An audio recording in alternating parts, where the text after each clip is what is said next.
Hello friends, പുതിയൊരു വീഡിയോയിലേക്ക് സ്വാഗതം. ഇന്ന് നമുക്ക് 9ാം സ്റ്റാൻഡേർഡിലെ സാമൂഹ്യശാസ്ത്രം പാർട്ട് 1 4ാമത്തെ ചാപ്റ്റർ പഠിക്കാം. ഇന്ത്യൻ ഭരണഘടനയിലെ അധികാര വിന്യാസം. അപ്പോൾ വളരെയധികം ഇമ്പോർട്ടൻ്റ് ആയിട്ടുള്ളൊരു ടോപ്പിക്കാണ്. ഒരുപാട് ക്വസ്റ്റ്യൻസ് ഇതിൽ നിന്ന് ചോദിക്കും. അപ്പോൾ നമുക്ക് വീഡിയോയിലേക്ക് പോകാം. പിന്നീട് ഈ ചാപ്റ്റർ എല്ലാം പഠിച്ചു കഴിഞ്ഞതിന് ശേഷം വൺ വേർഡ് ക്വസ്റ്റ്യൻസ് നമുക്ക് ചെയ്ത് നോക്കാം.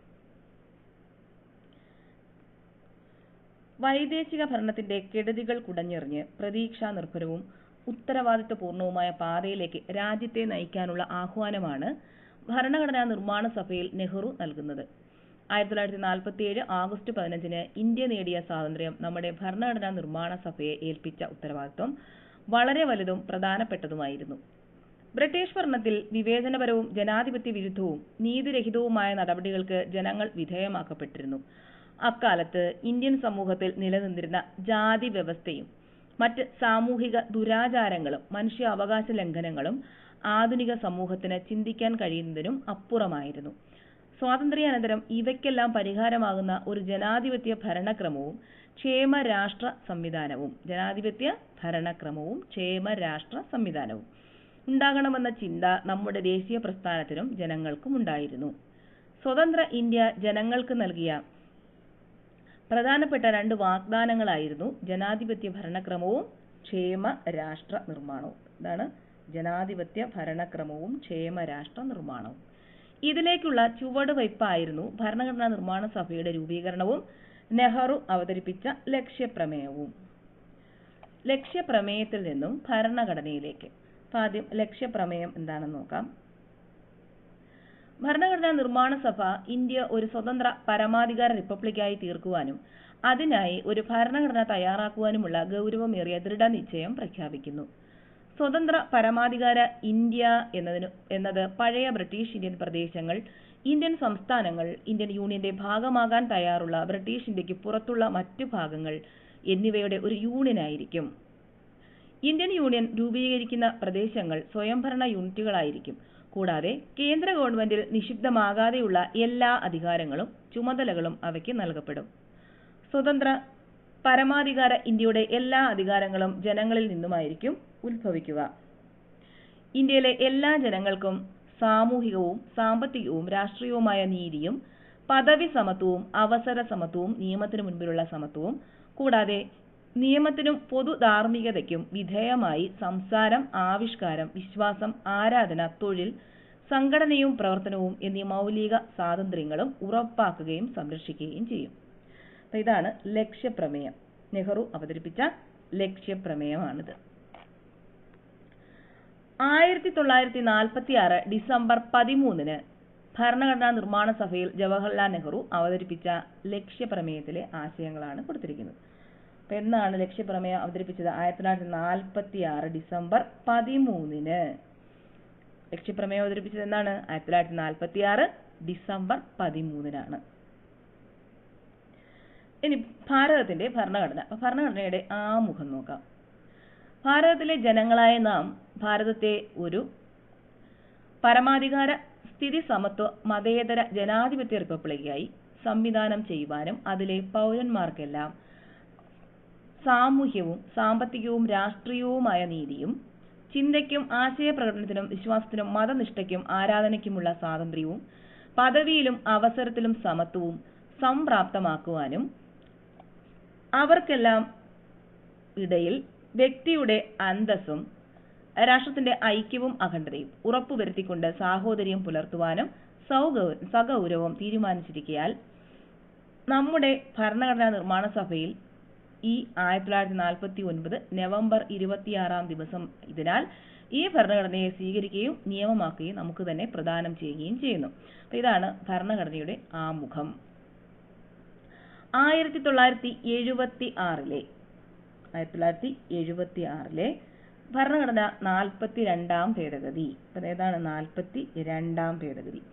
ആക്ട് 2ാം വകുപ്പ് പ്രകാരം പരമാധികാര ജനാധിപത്യ റിപ്പബ്ലിക് എന്നതിന് പകരം എന്താണ് ചേർത്തത്? ഇവിടെ പരമാധികാര സ്ഥിതി സമത്വ മതേതര ജനാധിപത്യ റിപ്പബ്ലിക്. എന്താണ് ചേർത്തത്? പരമാധികാര സ്ഥിതി സമത്വ മതേതര ജനാധിപത്യ റിപ്പബ്ലിക്. അങ്ങനെ ചേർത്തത് എന്നാണ് പ്രാബല്യത്തിൽ വന്നത്? 3/1/1977 മുതൽ പ്രാബല്യത്തിൽ വന്നു. മേൽപ്പറഞ്ഞ ആക്ട് 2-ാം വകുപ്പ് പ്രകാരം രാഷ്ട്രത്തിന്റെ ഐക്യം എന്നതിന് പകരം എന്താണ് ചേർത്തത്? അവിടെ രാഷ്ട്രത്തിന്റെ ഐക്യവും അഖണ്ഡതയും എന്ന് ചേർത്തത് എന്നാ? 3/1/1977 മുതൽ പ്രാബല്യത്തിൽ വന്നു. രണ്ടും ഒരു ദിവസം തന്നെയാണ് പ്രാബല്യത്തിൽ വന്നത്. എന്തൊക്കെയാണ് ഭേദഗതി വരുത്തിയത്? 42-ാം ഭേദഗതി ആക്ട് 2-ാം വകുപ്പ് പ്രകാരം പരമാധികാര ജനാധിപത്യ റിപ്പബ്ലിക് എന്നതിന് പകരം പരമാധികാര സ്ഥിതി സമത്വ മതേതര ജനാധിപത്യ റിപ്പബ്ലിക് എന്ന് മാറ്റി. പിന്നീട് രാഷ്ട്രത്തിന്റെ ഐക്യം എന്നതിന് പകരം രാഷ്ട്രത്തിന്റെ ഐക്യവും അഖണ്ഡതയും എന്ന് മാറ്റി.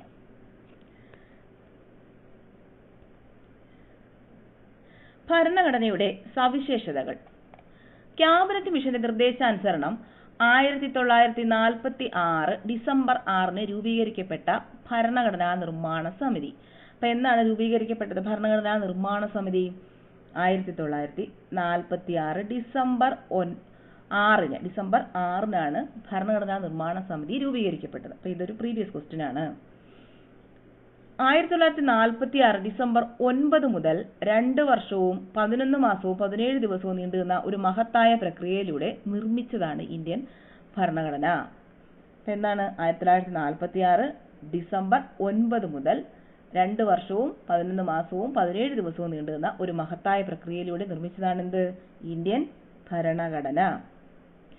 1949 നവംബർ 26 അംഗീകരിച്ച് നിയമമാക്കി നമുക്കായി തന്നെ സമർപ്പിച്ച ഇന്ത്യൻ ഭരണഘടനയിൽ.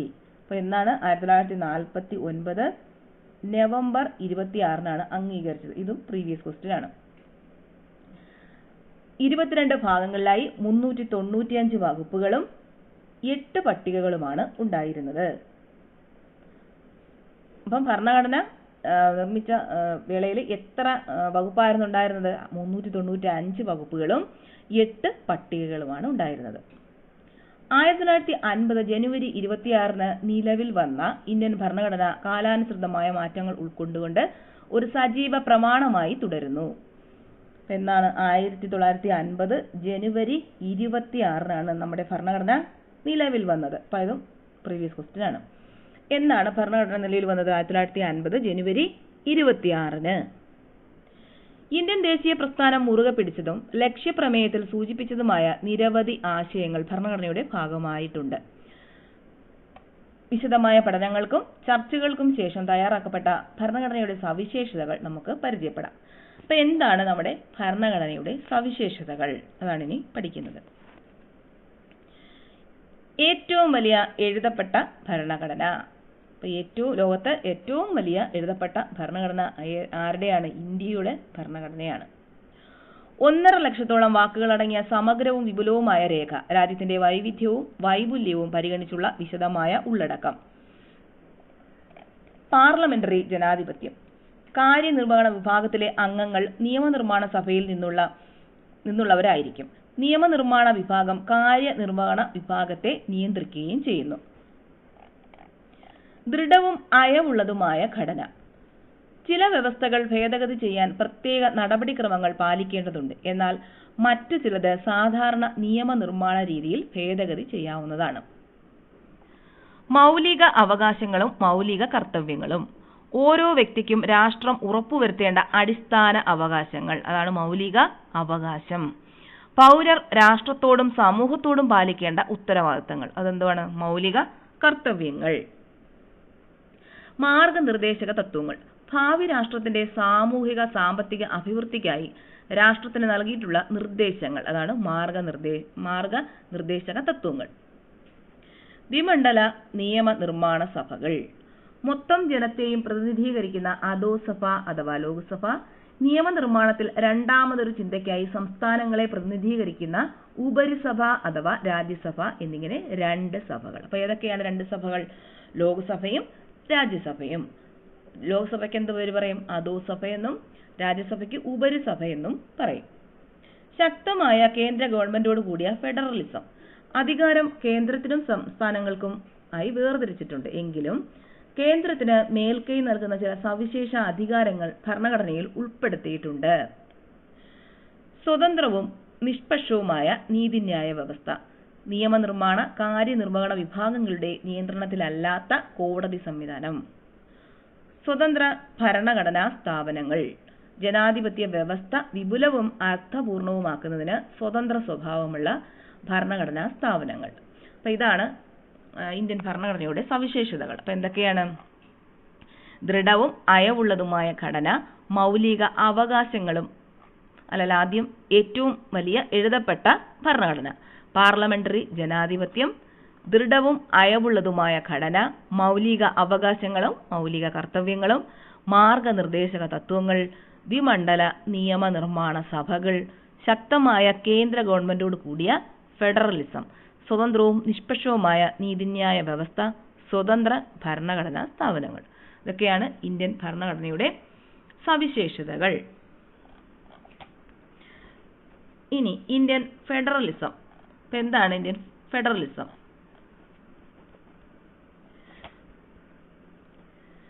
ഭരണഘടനയുടെ അടിസ്ഥാനത്തിൽ അധികാരം 2 തലങ്ങളിലേക്ക് വിഭജിക്കപ്പെടുന്ന ഭരണ സംവിധാനമാണ് ഫെഡറലിസം. എന്താണ് ഫെഡറലിസം എന്ന് പറയുന്നത്? ഭരണഘടനയുടെ അടിസ്ഥാനത്തിൽ അധികാരം 2 തലങ്ങളിലേക്ക് വിഭജിക്കപ്പെടുന്ന ഭരണ സംവിധാനത്തിന് പറയുന്ന പേരാണ് ഫെഡറലിസം.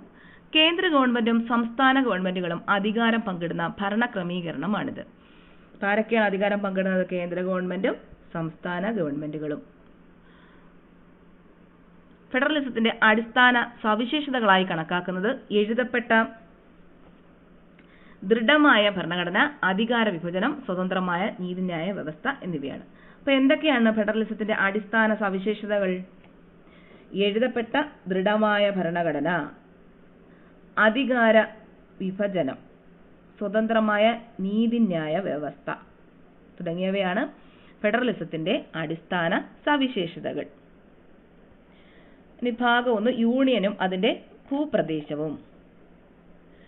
യൂണിയന്റെ പേരും ഭൂപ്രദേശവും ഇന്ത്യ, അതായത് ഭാരതം, സംസ്ഥാനങ്ങളുടെ ഒരു യൂണിയനായിരിക്കുന്നതാണ്.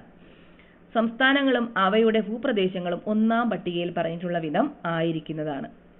ഭാരതത്തിന്റെ ഭൂപ്രദേശം സംസ്ഥാനങ്ങളുടെ ഭൂപ്രദേശങ്ങളും 1-ാം പട്ടികയിൽ പറഞ്ഞിട്ടുള്ള യൂണിയൻ പ്രദേശങ്ങളും ആർജിക്കുന്ന മറ്റ് ഭൂപ്രദേശങ്ങളും അടങ്ങിയതാകുന്നു. ഇന്ത്യൻ ഭരണഘടനയുടെ 1-ാമത്തെ അനുച്ഛേദം നിങ്ങൾ വായിച്ചല്ലോ. ഇത് പ്രകാരം ഇന്ത്യ, അതായത് ഭാരതം, സംസ്ഥാനങ്ങളുടെ ഒരു യൂണിയൻ ആയിരിക്കും. എന്നാൽ ഭരണഘടനയിൽ ഒരിടത്തും ഇന്ത്യ ഒരു ഫെഡറൽ രാഷ്ട്രമാണെന്ന് പരാമർശിക്കുന്നില്ല. ഇന്ത്യയുടെ സാമൂഹികവും പ്രാദേശികവും ഭൂമിശാസ്ത്രപരവുമായ വൈവിധ്യങ്ങളെ ഉൾക്കൊള്ളുന്നതിനും രാജ്യത്തിന്റെ ഐക്യവും അഖണ്ഡതയും കാത്തുസൂക്ഷിക്കുന്നതിനും വേണ്ടിയാണ് നാം ഫെഡറൽ സംവിധാനം സ്വീകരിച്ചത്. ഇന്ത്യൻ ഫെഡറലിസത്തിന്റെ സവിശേഷതകളിൽ ചിലത് താഴെ കൊടുത്തിരിക്കുന്നു. അപ്പോൾ ഇന്ത്യൻ ഫെഡറലിസത്തിന്റെ സവിശേഷതകൾ എന്തൊക്കെയാണ്? കേന്ദ്രത്തിനും സംസ്ഥാനങ്ങൾക്കുമായി ഒരു പൊതു ഭരണഘടന, ഭരണഘടനയുടെ പരമാധികാരം, ഏക പൗരത്വം, ഭരണഘടന ഭേദഗതി ചെയ്യാനുള്ള അധികാരങ്ങളിൽ കേന്ദ്രത്തിന് മേൽക്കൈ, ദ്വിമണ്ഡല നിയമനിർമ്മാണ സഭ, കേന്ദ്ര സംസ്ഥാന അധികാര വിഭജനം, അധികാര വിഭജനത്തിൽ കൂടുതൽ വിഷയങ്ങളും പ്രധാന അധികാരങ്ങളും കേന്ദ്രത്തിന്, സ്വതന്ത്രവും നിഷ്പക്ഷവുമായ നീതിന്യായ വ്യവസ്ഥ, അർദ്ധ ഫെഡറൽ സംവിധാനം. അപ്പൊ ഇന്ത്യൻ ഫെഡറലിസത്തിന്റെ സവിശേഷതകൾ എന്തൊക്കെയാണ്? കേന്ദ്രത്തിനും സംസ്ഥാനങ്ങൾക്കുമായി ഒരു പൊതു ഭരണഘടന, ഭരണഘടനയുടെ പരമാധികാരം, ഏക പൗരത്വം, ഭരണഘടന ഭേദഗതി ചെയ്യാനുള്ള അധികാരങ്ങളിൽ കേന്ദ്രത്തിന് മേൽക്കൈ, ദ്വിമണ്ഡല നിയമനിർമ്മാണ സഭ, കേന്ദ്ര സംസ്ഥാന അധികാര വിഭജനം, അധികാര വിഭജനത്തിൽ കൂടുതൽ വിഷയങ്ങളും പ്രധാന അധികാരങ്ങളും കേന്ദ്രത്തിന്, സ്വതന്ത്രവും നിഷ്പക്ഷവുമായ നീതിന്യായ വ്യവസ്ഥ, അർദ്ധ ഫെഡറൽ സംവിധാനം. അപ്പൊ ഇതൊക്കെ പ്രസ്താവന രീതിയിലുള്ള ക്വസ്റ്റ്യൻ ചോദിക്കാനായിട്ട് സാധ്യതയുള്ളതാണ്. ഇന്ത്യൻ ഭരണഘടന ഉയർത്തിപ്പിടിക്കുന്ന ജനാധിപത്യ പ്രതിബദ്ധതയുടെ മറ്റൊരു സവിശേഷതയാണ് ഇന്ത്യയുടെ ഫെഡറൽ ഘടന. രാഷ്ട്രത്തിന്റെ അധികാരങ്ങൾ ഒരു തലത്തിൽ മാത്രം കേന്ദ്രീകരിക്കാതെ അവ കേന്ദ്ര സർക്കാരിനും സംസ്ഥാന സർക്കാരുകൾക്കും ഇടയിൽ വിഭജിച്ച് നൽകുന്ന സമീപനമാണ് ഇന്ത്യൻ ഭരണഘടന സ്വീകരിച്ചിട്ടുള്ളത്. അപ്പൊ എന്താണ്? രാഷ്ട്രത്തിന്റെ അധികാരങ്ങൾ ഒരു തലത്തിൽ മാത്രം കേന്ദ്രീകരിക്കാതെ അവ എന്ത് ചെയ്യും? കേന്ദ്ര സർക്കാരിനും സംസ്ഥാന സർക്കാരുകൾക്കുമായിട്ട് വിഭജിച്ച് നൽകുന്നു. അധികാര വിഭജനം പരാമർശിക്കുന്ന ഭരണഘടനയുടെ 7ാം പട്ടിക നമുക്ക് പരിശോധിക്കാം. അപ്പോൾ ഇനി പറയുന്നത് 7ാം പട്ടികയാണ്. ഡിവിഷൻ ഓഫ് പവേഴ്സ്, അധികാര വിഭജനം. 7ാം പട്ടികയിലാണ് അധികാര വിഭജനത്തെ കുറിച്ച് പറയുന്നത്. Union list. കേന്ദ്ര ഗവൺമെന്റിന് സമ്പൂർണ്ണ നിയമനിർമ്മാണ അധികാരമുള്ള വിഷയങ്ങളുടെ ഒരു പട്ടികയാണിത്. ഭരണഘടന നിലവിൽ വന്നപ്പോൾ ഇതിൽ 97 വിഷയങ്ങളുണ്ടായിരുന്നു. അപ്പോൾ ഇതൊരു പ്രീവിയസ് ക്വസ്റ്റ്യൻ ആണ്. അപ്പോൾ അതിന്റെ ഉദാഹരണം വിദേശകാര്യം, പ്രതിരോധം, റെയിൽവേ, ബാങ്കിംഗ്, പൗരത്വം തുടങ്ങിയവ. അപ്പോൾ ഇതും പ്രീവിയസ് ക്വസ്റ്റ്യൻ ആണ്. അപ്പോൾ ഏതൊക്കെയാണ് യൂണിയൻ ലിസ്റ്റിൽ ഉൾപ്പെട്ടത് അല്ലെങ്കിൽ ഉൾപ്പെടാത്തത്, ഇങ്ങനെയൊക്കെയാണ് ക്വസ്റ്റ്യൻ വരുന്നത്. ഇത് ഒരുപാട് വട്ടം ചോദിച്ചിട്ടുള്ള ക്വസ്റ്റ്യൻ ആണ് യൂണിയൻ ലിസ്റ്റ്. അതുപോലെ തന്നെ സംസ്ഥാന ലിസ്റ്റും. അടുത്തത് സംസ്ഥാന ലിസ്റ്റ്. സാധാരണഗതിയിൽ സംസ്ഥാന ഗവൺമെന്റുകൾക്ക് നിയമനിർമ്മാണ അധികാരമുള്ള വിഷയങ്ങളുടെ പട്ടികയാണിത്. തുടക്കത്തിൽ ഇതിൽ 66 വിഷയങ്ങളുണ്ടായിരുന്നു. എത്ര വിഷയങ്ങളായിരുന്നു? 66 വിഷയങ്ങൾ. ഇതും ചോദിച്ചിട്ടുള്ളതാണ്. ഉദാഹരണം കൃഷി, ജയിൽ, പോലീസ്, തദ്ദേശ സ്വയംഭരണം തുടങ്ങിയവ. ഇനി സമവർത്തി ലിസ്റ്റ്, കൺകറന്റ് ലിസ്റ്റ്. കേന്ദ്ര ഗവൺമെന്റിനും സംസ്ഥാന ഗവൺമെന്റുകൾക്കും നിയമനിർമ്മാണ അധികാരമുള്ള വിഷയങ്ങളുടെ പട്ടികയാണിത്. തുടക്കത്തിൽ ഇതിൽ 47 വിഷയങ്ങളുണ്ടായിരുന്നു. ഉദാഹരണം കൺകറന്റ് ലിസ്റ്റിന്റെ ഉദാഹരണം ഏതൊക്കെയാണ്? വിദ്യാഭ്യാസം, വനം, ട്രേഡ് യൂണിയനുകൾ, വിവാഹം, ജനന മരണ രജിസ്ട്രേഷൻ മുതലായവ. ഏതൊക്കെയാണ്? വിദ്യാഭ്യാസം, വനം, ട്രേഡ് യൂണിയനുകൾ, വിവാഹം, ജനന മരണ രജിസ്ട്രേഷൻ. അവശേഷിക്കുന്ന അധികാരങ്ങൾ, റെസിഡ്യൂറി പവേഴ്സ്. മേൽപ്പറഞ്ഞ 3 അധികാര പട്ടികകളിലും ഉൾപ്പെടാത്തതായ വിഷയങ്ങളെ അവശേഷിക്കുന്ന അധികാരങ്ങൾ എന്നാണ് വിളിക്കുന്നത്. ഇവയിലെ നിയമനിർമ്മാണ അധികാരം കേന്ദ്ര ഗവൺമെന്റിനാണ്. അപ്പൊ അവശേഷിക്കുന്ന അധികാരത്തിലെ നിയമനിർമ്മാണ അധികാരം ആർക്കാണ്? കേന്ദ്ര ഗവൺമെന്റിനാണ്. റെസിഡ്യൂറി പവേഴ്സ് അഥവാ അവശേഷിക്കുന്ന അധികാരത്തിന് ഉദാഹരണം ഏതു വരും? സൈബർ നിയമങ്ങൾ. അധികാരം വേർതിരിക്കൽ. ഭരണഘടന ഒരു മൗലിക രേഖയാണ്. ഭരണകൂടത്തിന്റെ 3 ഘടകങ്ങളായ എക്സിക്യൂട്ടീവ്, ജുഡീഷ്യറി, ലെജിസ്ലേച്ചർ എന്നിവയുടെ സ്ഥാനവും അധികാരവും അത് നിർവചിക്കുന്നുണ്ട്. അപ്പൊ എന്താണ് ഭരണകൂടത്തിന്റെ 3 ഘടകങ്ങൾ? Executive, judiciary, legislature. ഭരണഘടനയുടെ ലക്ഷ്യം ഭരണകൂടത്തിന്റെ സംവിധാനങ്ങൾ സൃഷ്ടിക്കുക മാത്രമല്ല അവയുടെ അധികാരം പരിമിതപ്പെടുത്തുക എന്നതാണ്. കാരണം ഘടകങ്ങളുടെ അധികാരത്തിന്മേൽ ഒരു പരിമിതിയും ഏർപ്പെടുത്തിയില്ലെങ്കിൽ സമ്പൂർണ്ണ സ്വേച്ഛാധിപത്യവും പൂർണ്ണമായ അടിച്ചമർത്തലും ഉണ്ടാകും. Doctor BR. അംബേദ്കർ ഭരണഘടനാ നിർമ്മാണ സമിതിയിൽ നടത്തിയ പ്രസംഗത്തിൽ നിന്നും. അപ്പോൾ ഇത് ഡോക്ടർ അംബേദ്കർ പറഞ്ഞ വാക്കുകളാണ്. അപ്പോൾ ഇതും ഇങ്ങനെ പഠിച്ചു വെച്ചേക്കുക. ഇതൊക്കെ ഇങ്ങനെ എന്നിട്ട് ചോദിക്കുക ആര് പറഞ്ഞ വാക്കുകളാണ് എന്നൊക്കെ ക്വസ്റ്റ്യൻ വരും. അധികാരം വേർതിരിക്കൽ, സെപ്പറേഷൻ ഓഫ് പവേഴ്സ്. നിയമനിർമ്മാണ സഭ, കാര്യനിർവഹണ വിഭാഗം, നീതിന്യായ വിഭാഗം, അങ്ങനെയാണ് വേർതിരിച്ചിരിക്കുന്നത്. നമ്മുടെ ഭരണഘടന വ്യവസ്ഥ ചെയ്യുന്ന അധികാരം വേർതിരിക്കൽ സംവിധാനത്തെക്കുറിച്ച് ഭരണഘടനാ ശില്പിയായ ഡോക്ടർ ബി.ആർ. അംബേദ്കറുടെ നിരീക്ഷണം ശ്രദ്ധിച്ചുവല്ലോ. ഇന്ത്യൻ ഭരണ സംവിധാനത്തിൽ അധികാരം നിയമനിർമ്മാണ സഭ, കാര്യനിർവഹണ വിഭാഗം, നീതിന്യായ വിഭാഗം ഇവയിൽ ഏതെങ്കിലും ഒന്നിൽ കേന്ദ്രീകരിക്കുന്നത് തടയുന്നതിനും ജനാധിപത്യത്തെ പിന്തള്ളി ഏകാധിപത്യം കടന്നു വരാതിരിക്കാനും ഭരണഘടന ശ്രദ്ധിച്ചിട്ടുണ്ട്. ഈ ചർച്ചകളിൽ നിന്നാണ് പാർലമെന്ററി ഭരണ സംവിധാനവും ഫെഡറൽ ഘടനയും ഉരുത്തിരിഞ്ഞത്. ഇനി നമുക്ക് ഭരണഘടനാ വ്യവസ്ഥ പ്രകാരം നിയമനിർമ്മാണ സഭ, കാര്യനിർവഹണ വിഭാഗം, നീതിന്യായ വിഭാഗം എന്നിവയുടെ ഘടനയും അധികാരങ്ങളും ചുമതലകളും എങ്ങനെയാണ് വിഭജിച്ചിരിക്കുന്നതെന്ന് പരിശോധിക്കാം. ആദ്യമേത് നിയമനിർമ്മാണ സഭ അഥവാ ലെജിസ്ലേച്ചർ ആണ്. ഇന്ത്യയുടെ നിയമനിർമ്മാണ സഭയുടെ പേര് പാർലമെന്റ് എന്നാണ്. അപ്പൊ എന്താണ് ഇന്ത്യയുടെ നിയമനിർമ്മാണ സഭയുടെ പേര്? പാർലമെന്റ്. രാജ്യത്തിനാവശ്യമായ നിയമങ്ങൾ നിർമ്മിക്കുക എന്നതാണ് പാർലമെന്റിന്റെ പ്രാഥമിക ധർമ്മം. അപ്പൊ എന്താണ് പ്രാഥമിക ധർമ്മം പാർലമെന്റിന്റെ? രാജ്യത്തിന് ആവശ്യമായ നിയമങ്ങൾ നിർമ്മിക്കുക. വിവിധങ്ങളായ ജനാഭിലാഷങ്ങളെ മുൻനിർത്തിയും കാലാനുസൃതമായ പരിവർത്തനങ്ങളെ സാധ്യമാക്കുന്നതിനും പുതിയ ലക്ഷ്യങ്ങൾ സാക്ഷാത്കരിക്കുന്നതിനും വേണ്ടി നിയമങ്ങൾ നിർമ്മിക്കാറുണ്ട്. ലോക്സഭ, രാജ്യസഭ എന്നീ 2 സഭകളുള്ള ഇന്ത്യയുടെ പാർലമെന്റ് ഒരു ദ്വിമണ്ഡല നിയമനിർമ്മാണ സഭയാണ്. വലിപ്പവും വൈവിധ്യവുമുള്ള രാജ്യങ്ങൾ സാധാരണയായി അവയുടെ ദേശീയ നിയമനിർമ്മാണ സഭയിൽ 2 സഭകൾ സ്ഥാപിക്കാറുണ്ട്. രാജ്യത്തെ എല്ലാ വൈവിധ്യങ്ങളെയും ജനങ്ങളെയും പ്രദേശങ്ങളെ പ്രതിനിധാനം ചെയ്യുന്നതിന് ഇത് സഹായകമാണ്. കൂടാതെ ജനാധിപത്യപരമായ ചർച്ചകളും സംവാദങ്ങളും സാധ്യമാക്കുന്നതിൽ ദ്വിമണ്ഡല നിയമനിർമ്മാണ സഭകൾ പ്രധാന പങ്കുവഹിക്കുന്നു. സംസ്ഥാനങ്ങളിൽ നിയമനിർമ്മാണം നടത്തുന്നത് സംസ്ഥാന നിയമനിർമ്മാണ സഭകളാണ്. അപ്പോൾ സംസ്ഥാനങ്ങളിൽ നിയമനിർമ്മാണം നടത്തുന്നത് ആരാണ്? സംസ്ഥാന നിയമനിർമ്മാണ സഭകളാണ്. നിയമനിർമ്മാണ സഭയുടെ ചുമതലകൾ എന്തെല്ലാമാണെന്ന് പരിചയപ്പെടാം. അപ്പോൾ എന്താണ് നിയമനിർമ്മാണ സഭ അല്ലെങ്കിൽ പാർലമെന്റിന്റെ പ്രധാനപ്പെട്ട ചുമതലകൾ? നിയമനിർമ്മാണം, പൊതുഖജനാവിന്റെ സംരക്ഷകനായി പ്രവർത്തിക്കുക, രാഷ്ട്രപതി ഉപരാഷ്ട്രപതി തെരഞ്ഞെടുപ്പുകളിൽ പങ്കാളിയാവുക, എക്സിക്യൂട്ടീവിനെ നിയന്ത്രിക്കുക, ഇംപീച്ച്മെന്റ് നടപടിക്രമങ്ങളിൽ ജുഡീഷ്യൽ അധികാരിയായി പ്രവർത്തിക്കുക, ഭരണഘടനാ ഭേദഗതി പരിഗണിക്കലും അംഗീകരിക്കലും. അപ്പം എന്തൊക്കെയാണ്?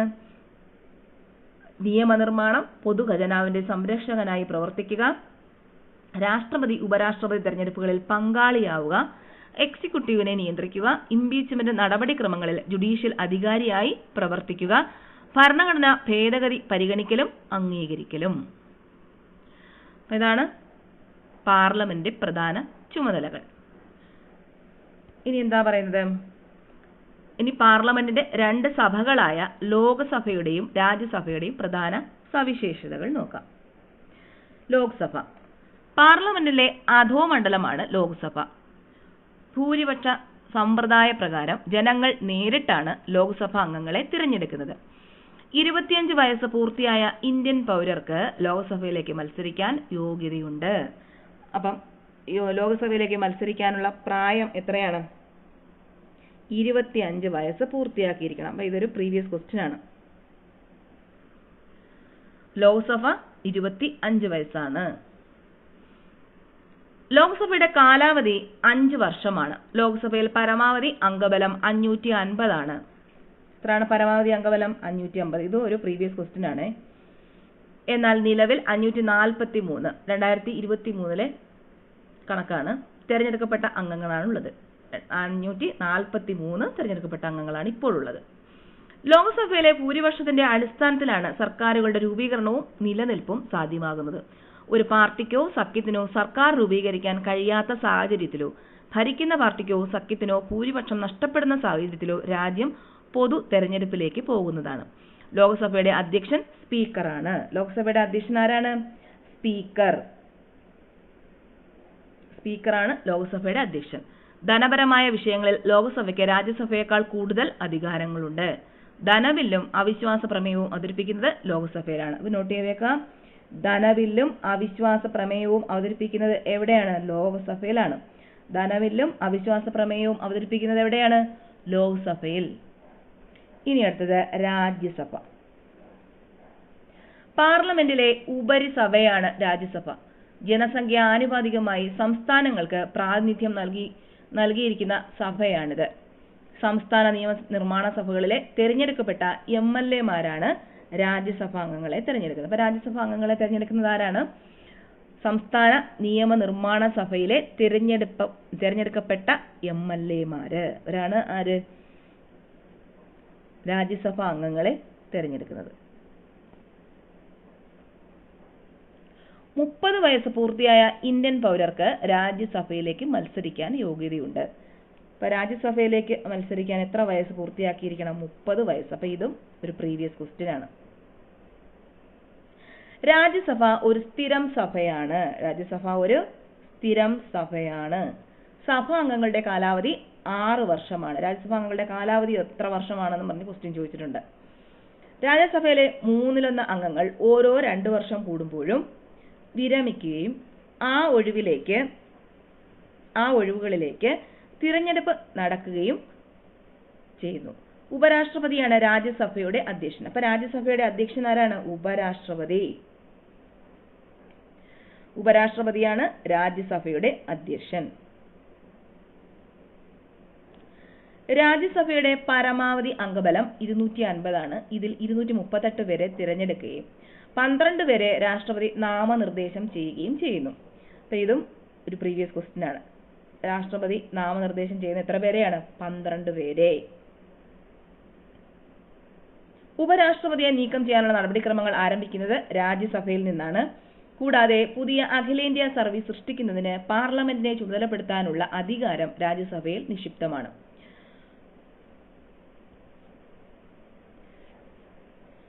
നിയമനിർമ്മാണം ഇന്ത്യയിൽ നിയമം നിർമ്മിക്കാനുള്ള അധികാരം പാർലമെന്റിൽ നിക്ഷിപ്തമാണ്.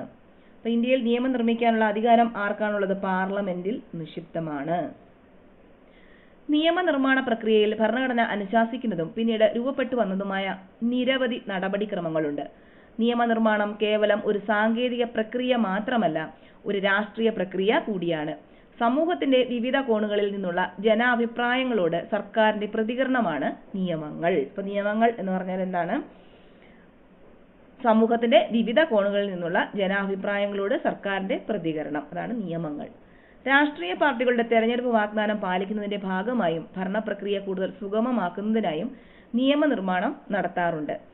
നിയമനിർമ്മാണത്തിന് മന്ത്രിസഭ അംഗീകാരം നൽകിയാൽ ബന്ധപ്പെട്ട മന്ത്രാലയത്തിന്റെ മേൽനോട്ടത്തിലും നിർദ്ദേശങ്ങൾക്കും അനുസൃതമായി ഉദ്യോഗസ്ഥരാണ് നിയമത്തിന്റെ കരട് രൂപമായ ബിൽ തയ്യാറാക്കുന്നത്. ബില്ലുകൾ വിവിധ തരമുണ്ട്. മന്ത്രിമാർ അവതരിപ്പിക്കുന്ന ബില്ലാണ് ഗവൺമെന്റ് ബിൽ. മന്ത്രിമാർ അവതരിപ്പിക്കുന്ന ബില്ലിന് പറയുന്ന പേരെന്താണ്? Government bill. മന്ത്രി അല്ലാത്ത പാർലമെന്റ് അംഗം അവതരിപ്പിക്കുന്ന ബില്ലാണ് സ്വകാര്യ ബിൽ. അപ്പൊ സ്വകാര്യ ബില്ല് എന്ന് പറഞ്ഞാൽ എന്താണ്? മന്ത്രി അല്ലാത്ത പാർലമെന്റ് അംഗം അവതരിപ്പിക്കുന്ന ബില്ല്. ഇതുകൂടാതെ പൊതുഖജനാവിലേക്കുള്ള ധനസമാഹരണത്തിനും ചെലവഴിക്കലും സംബന്ധിച്ച ബില്ലുകളാണ് ധനബില്ലുകൾ. അപ്പൊ ധനബില്ലുകൾ എന്ന് പറഞ്ഞാൽ എന്താണ്? പൊതുഖജനാവിലേക്കുള്ള ധനസമാഹരണവും ചെലവഴിക്കലും സംബന്ധിച്ച ബില്ലുകൾ. ധനബിൽ ലോകസഭയിലാണ് അവതരിപ്പിക്കുന്നത്. അപ്പൊ ധനബിൽ ആദ്യം അവതരിപ്പിക്കുന്നത് എവിടെയാണ്? ലോക്സഭയിൽ.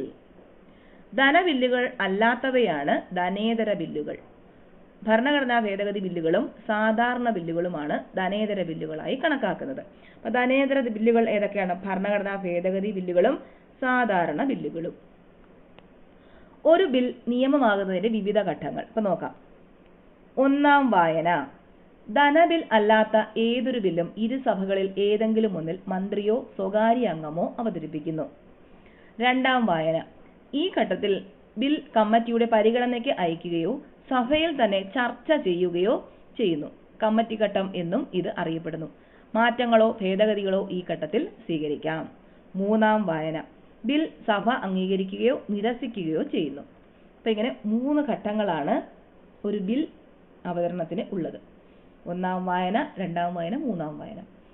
ബിൽ ആദ്യം അവതരിപ്പിച്ച സഭയിൽ നടപടിക്രമങ്ങൾ പൂർത്തിയായാൽ ഇതേ പ്രക്രിയ രണ്ടാമത്തെ സഭയിലും ആവർത്തിക്കപ്പെടുന്നു. ഇരു സഭകളും അംഗീകരിക്കുന്ന പക്ഷം ബിൽ രാഷ്ട്രപതിയുടെ അംഗീകാരത്തിനായി സമർപ്പിക്കപ്പെടുന്നു. രാഷ്ട്രപതിയുടെ അംഗീകാരം ലഭിക്കുന്നതോടുകൂടി ബിൽ നിയമമായി മാറുന്നു. അന്തിമ അംഗീകാരം കൊടുക്കുന്നത് ആരാണ്? രാഷ്ട്രപതിയാണ് ബില്ലിന് അംഗീകാരം കൊടുക്കുന്നത്.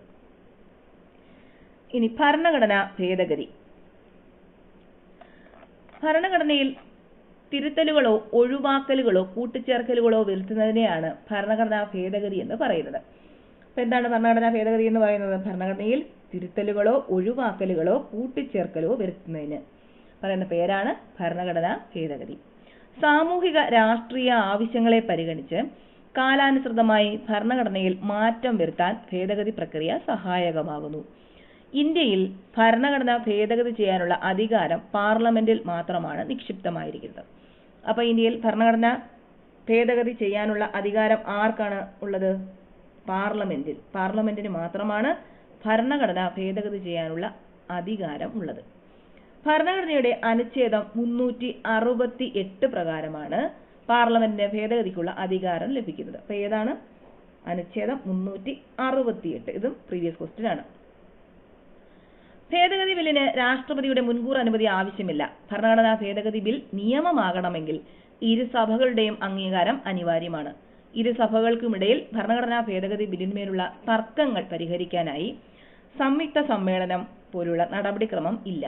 ഏതെങ്കിലും ഒരു ഭരണഘടനാ ഭേദഗതി നിയമം ഭരണഘടനയുടെ വാക്കുകൾക്കോ അർത്ഥത്തിനു വിരുദ്ധമാണെന്ന് കണ്ടാൽ ആ നിയമത്തെ അസാധുവാക്കാൻ ജുഡീഷ്യറിക്ക് അധികാരമുണ്ട്.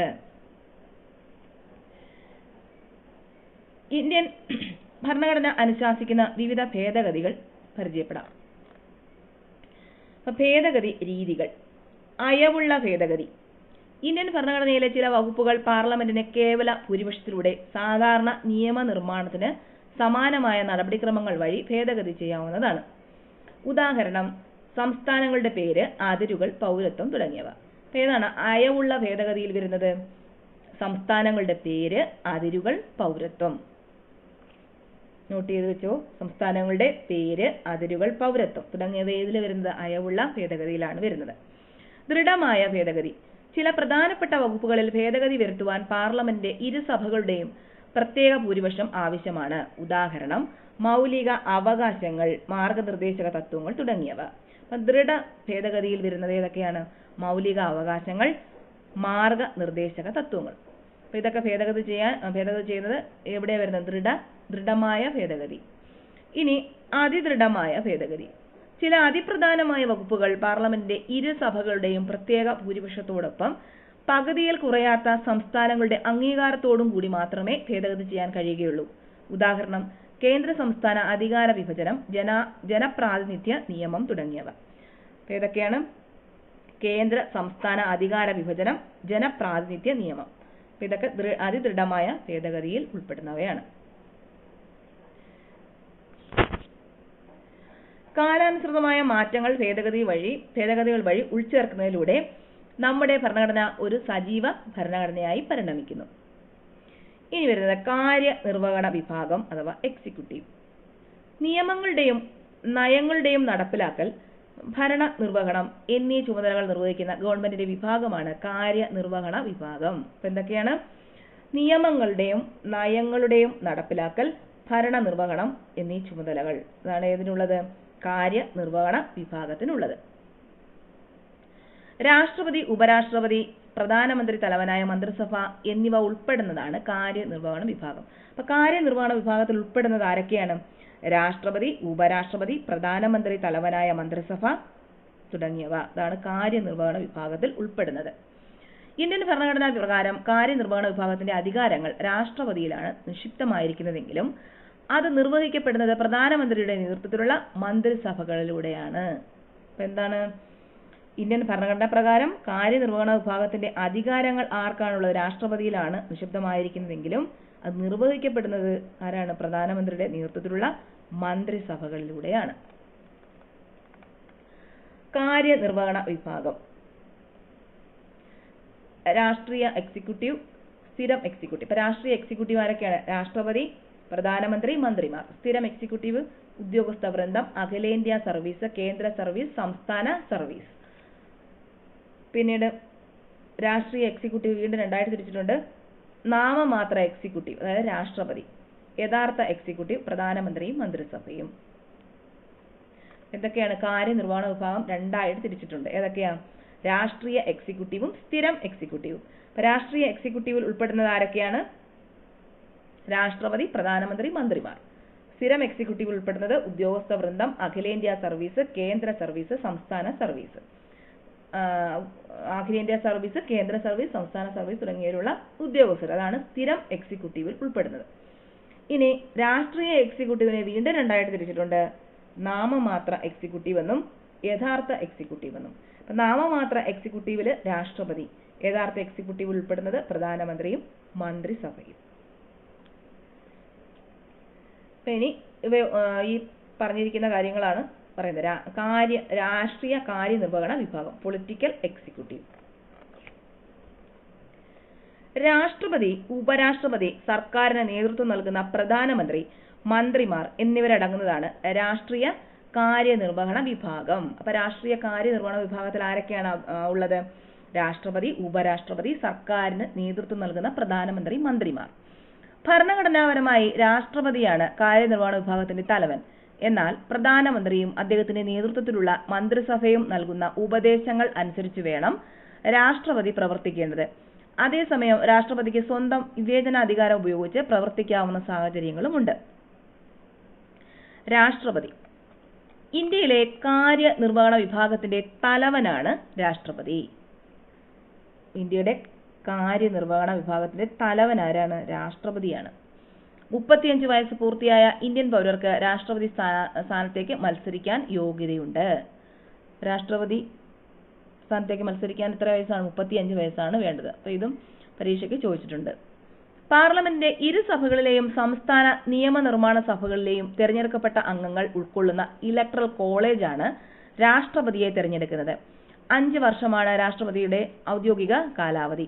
പാർലമെന്റ് വിളിച്ചു ചേർക്കുക, ലോക്സഭ പിരിച്ചുവിടുക, പ്രധാനമന്ത്രിയെയും മന്ത്രിസഭയെയും നിയമിക്കുക, സുപ്രീം കോടതിയിലെയും ഹൈക്കോടതിയിലെയും ജഡ്ജിമാരെ നിയമിക്കുക, സംസ്ഥാന ഗവർണർമാരെ നിയമിക്കുക, അടിയന്തരാവസ്ഥ പ്രഖ്യാപിക്കുക, പ്രതിരോധ സേനകളുടെ സർവ്വ സൈന്യാധിപനായി പ്രവർത്തിക്കുക തുടങ്ങിയവയാണ് രാഷ്ട്രപതിയുടെ ചുമതലകൾ. അപ്പൊ എന്തൊക്കെയാണ് രാഷ്ട്രപതിയുടെ ചുമതലകൾ? പാർലമെന്റ് വിളിച്ചു ചേർക്കുക, ലോക്സഭ പിരിച്ചുവിടുക, പ്രധാനമന്ത്രിയെയും മന്ത്രിസഭയെയും നിയമിക്കുക, സുപ്രീം കോടതിയിലെയും ഹൈക്കോടതിയിലെയും ജഡ്ജിമാരെ നിയമിക്കുക, സംസ്ഥാന ഗവർണർമാരെ നിയമിക്കുക, അടിയന്തരാവസ്ഥ പ്രഖ്യാപിക്കുക, പ്രതിരോധ സേനകളുടെ സർവ്വ സൈന്യാധിപനായി പ്രവർത്തിക്കുക തുടങ്ങിയവയാണ് രാഷ്ട്രപതിയുടെ ചുമതലകൾ. രാഷ്ട്രപതി രാജി സമർപ്പിക്കുന്നത് ഉപരാഷ്ട്രപതിക്കാണ്. രാഷ്ട്രപതി രാജി സമർപ്പിക്കുന്ന ആർക്കാണ്? ഉപരാഷ്ട്രപതിക്ക്. അപ്പൊ ഇതും പ്രീവിയസ് ക്വസ്റ്റ്യൻ ആണ്. രാഷ്ട്രപതിയുടെ അഭാവത്തിൽ ഉപരാഷ്ട്രപതിയാണ് ഈ ചുമതലകൾ നിർവഹിക്കുന്നത്. അപ്പൊ രാഷ്ട്രപതിയുടെ അഭാവത്തിൽ ആരാണ് ചുമതലകൾ നിർവഹിക്കുന്നത്? ഉപരാഷ്ട്രപതി. അപ്പൊ ഇതും പ്രീവിയസ് ക്വസ്റ്റ്യൻ ആണ്. ഇനി അടുത്തത് പ്രധാനമന്ത്രി അഥവാ പ്രൈം മിനിസ്റ്റർ. രാജ്യത്തെ ഭരണത്തലവനായ പ്രധാനമന്ത്രി ലോക്സഭയിൽ ഭൂരിപക്ഷമുള്ള പാർട്ടിയുടെയും മുന്നണിയുടെയും രാജ്യത്തിന്റെയും നേതാവാണ്. മന്ത്രിസഭ രൂപീകരിക്കുന്നതും മന്ത്രിസഭയിലെയും ക്യാബിനറ്റിലെയും അംഗങ്ങളെ നിശ്ചയിക്കുന്നതും പ്രധാനമന്ത്രിയാണ്. മന്ത്രിമാരുടെ വകുപ്പുകളിൽ മാറ്റം വരുത്തുവാനും ക്യാബിനറ്റിലേക്കും മന്ത്രിസഭയിലേക്കും അംഗങ്ങളെ ഉൾപ്പെടുത്താനും ഒഴിവാക്കാനുമുള്ള അധികാരം പ്രധാനമന്ത്രിക്കുണ്ട്. അപ്പൊ പ്രധാനമന്ത്രിയുടെ അധികാരങ്ങൾ എന്തൊക്കെയാണ്? മന്ത്രിസഭ രൂപീകരിക്കുന്നതും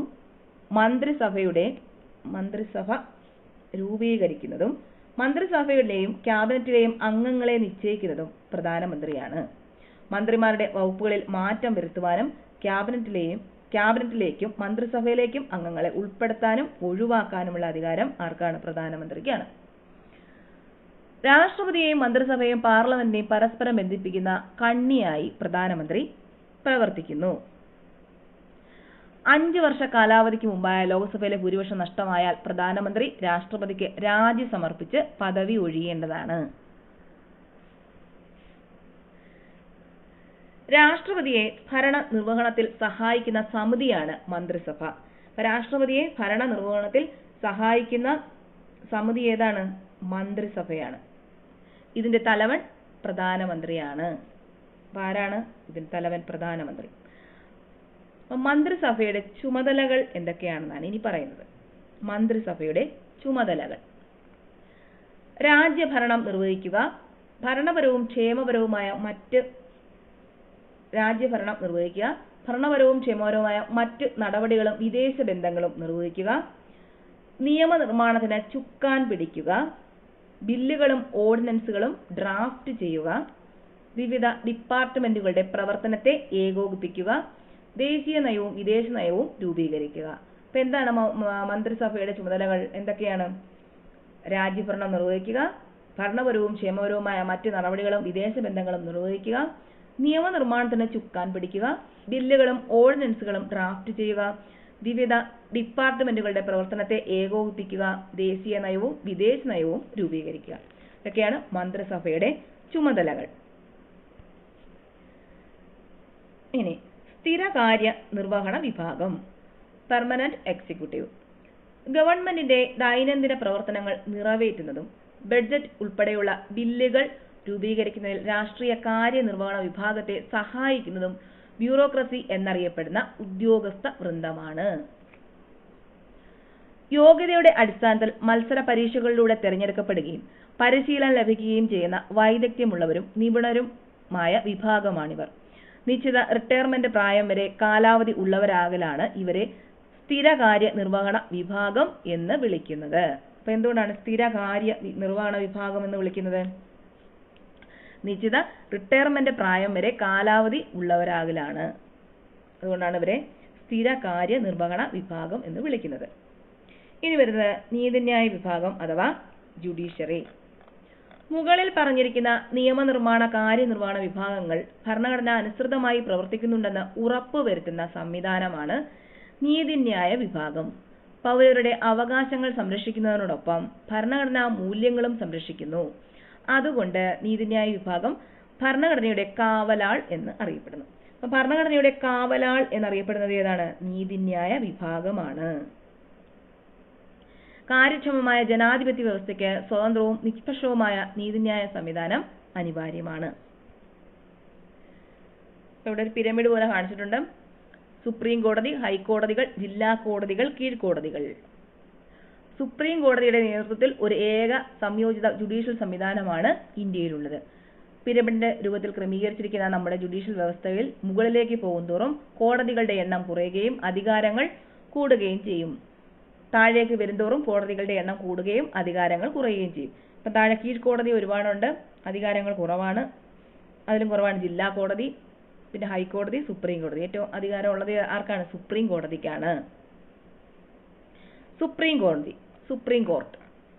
നമ്മുടെ പരമോന്നത നീതിപീഠമായ സുപ്രീം കോടതി നിലവിൽ വന്നത് 1950 ജനുവരി 28-ന്. പ്രീവിയസ് ക്വസ്റ്റ്യൻ ആണ്. 1950 ജനുവരി 28-നാണ് നമ്മുടെ സുപ്രീം കോടതി നിലവിൽ വന്നത്. ന്യൂഡൽഹിയാണ് ആസ്ഥാനം. സുപ്രീം കോടതിയുടെ ആസ്ഥാനം എവിടെയാണ്? ന്യൂഡൽഹി. സുപ്രീം കോടതിയുടെ ആസ്ഥാനം ന്യൂഡൽഹി. സുപ്രീം കോടതി ജഡ്ജിമാരുടെ ഔദ്യോഗിക കാലാവധി 65 വയസ്സാണ്. 65 വയസ്സാണ് സുപ്രീം കോടതി ജഡ്ജിമാരുടെ കാലാവധി. ജഡ്ജിമാരെ കാലാവധിക്ക് മുമ്പായി നീക്കം ചെയ്യാനുള്ള അധികാരം പാർലമെന്റിൽ നിക്ഷിപ്തമാണ്. ചീഫ് ജസ്റ്റിസും മറ്റു ജഡ്ജിമാരും സത്യപ്രതിജ്ഞ ചെയ്യുന്നതും രാജി സമർപ്പിക്കുന്നതും രാഷ്ട്രപതി മുമ്പാകെയാണ്. അപ്പം സുപ്രീം കോടതി ജഡ്ജിമാരും ചീഫ് ജസ്റ്റിസും ഒക്കെ സത്യപ്രതിജ്ഞ ചെയ്യുന്നതും രാജി സമർപ്പിക്കുന്നതും ആരുടെ മുമ്പിലാണ്? രാഷ്ട്രപതിക്ക് മുമ്പിലാണ്. വിവിധ തരത്തിലുള്ള നിയമതർക്കങ്ങൾക്ക് പരിഹാരം നൽകുന്നതോടൊപ്പം സുപ്രീം കോടതി ഭരണഘടനയുടെ പരമോന്നത വ്യാഖ്യാതാവായും മൗലിക അവകാശങ്ങളുടെ സംരക്ഷകരായും നിലകൊള്ളുന്നു. ഇനി പറയുന്നത് സുപ്രീം കോടതിയുടെ അധികാരങ്ങളാണ്. ഉത്ഭവാധികാരം.